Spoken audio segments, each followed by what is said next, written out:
In this video, we'll configure the Cogent DataHub to act as an OPC UA client to a UA server running on the same computer, and also as a client to a server running on a network computer. Here's the OPC Foundation demo server, which we're going to use for our local UA server connection. After starting Cogent DataHub, we right-click and select Properties from the icon in the system tray. From here we click on OPC UA. We need to make sure that the Act as a UA client checkbox is selected, and then we click on Add to configure a new connection to the UA server. We're provided with a connection name, but you can edit it if you want. And to connect to the UA server, we need to define the address of the server, which is known as the endpoint URL. Some UA servers register with the local discovery server to publish their endpoint URLs. You can look in this list here to see if your server does this.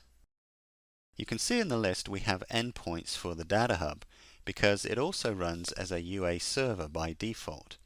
But there are no endpoints listed for the Foundation test server. That's okay. It just means we have to manually enter the endpoint here. So I'll go back to the UA server and copy the OPC TCP endpoint, and we can come back and paste it into the DataHub here. Now I'm going to leave the security policy and use a token type as the default settings, which means we're going to run an anonymous unencrypted TCP connection. This will probably be the most common way to connect to a server when the server and client are running on a secure plant network. If you want to make a connection using the encryption and authentication options offered by your UA server, then this is where you would make those selections. We'll look at making a secure connection in a later video. So now, let's test our connection. This shows we made a successful connection to the server.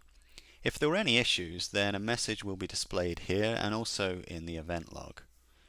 Our online documentation has a list of error messages you might see when testing your connection. Now we can select data points or nodes we want to read from the UA server. By default, we're set up to manually select these nodes from the server, and we'll look at doing that in a moment. But for this connection, I'm going to read all of the points from the server. Now I'll configure a local DataHub domain name that will hold the data points we read from the server. I'll call this connection local UA. Once we've done that, then we click OK and then click Apply to save the changes. You can see the status of our connection shows we are running.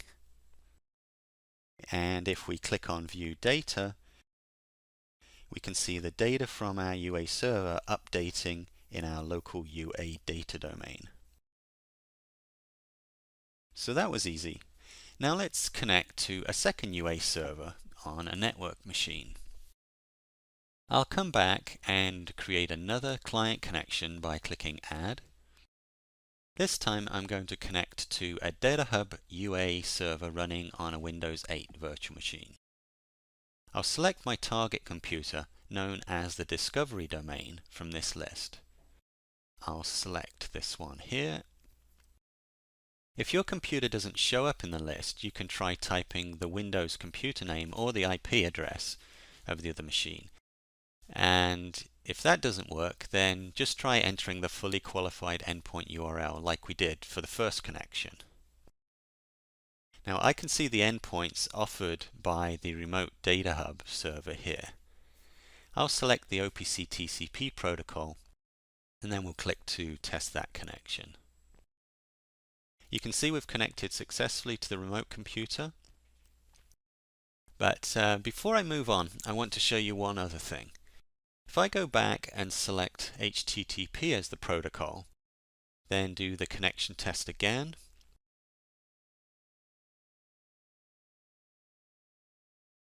we can see that the connection test will eventually time out and fail.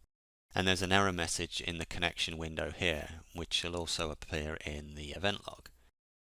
Usually this is because there's a firewall on the server computer that is not allowing incoming connection on the port numbers associated with the HTTP and HTTPS protocols. In another video, we'll show you how to add an inbound firewall rule to resolve this. For now, I'll just set the protocol back to OPC TCP so we can make that connection.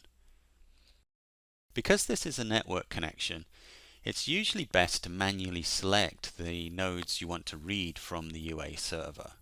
So let's click on the Configure Nodes button.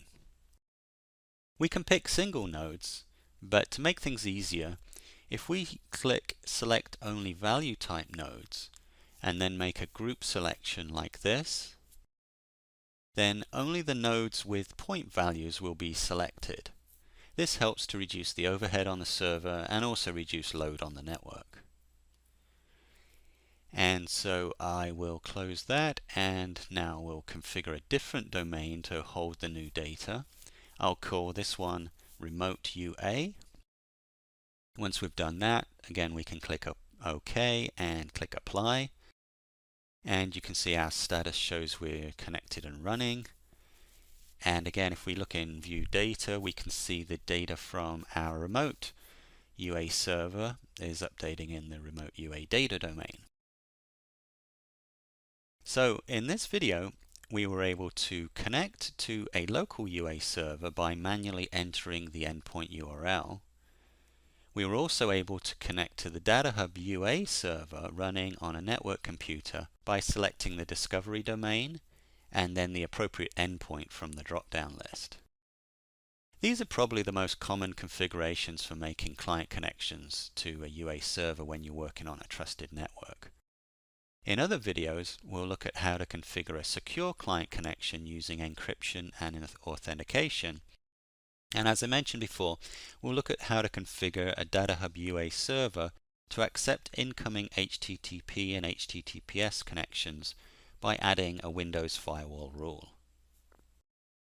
For more details on the DataHub properties not covered in this video, please refer to our documentation available at cogentdatahub.com, or you can contact your local DataHub reseller for help.